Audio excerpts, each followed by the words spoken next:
ఇది వెంకటరమణమూర్తి తిరుపతి అలిపిరి మెట్ల దారి.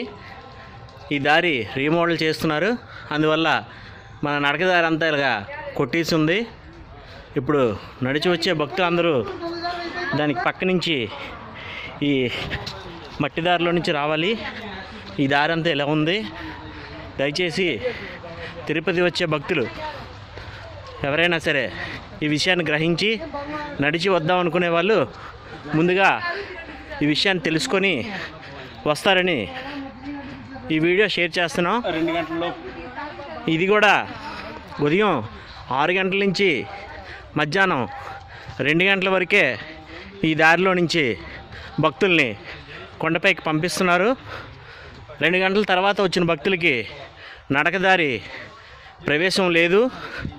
కాబట్టి చిన్నపిల్లలు గట్ట తీసుకొని వస్తే ఈ దారిలో రావడానికి ఇబ్బంది పడతారు కాబట్టి తెలియజేస్తున్నాం.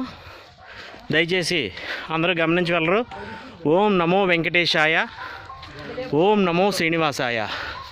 ఏడుకొండలవాడ వెంకటరమణ గోవింద గోవింద, ఆపద్బాంధవ అనాథరక్షక గోవింద గోవింద, అఖిలాంటి కోటి బ్రహ్మాండ నాయక గోవింద గోవింద.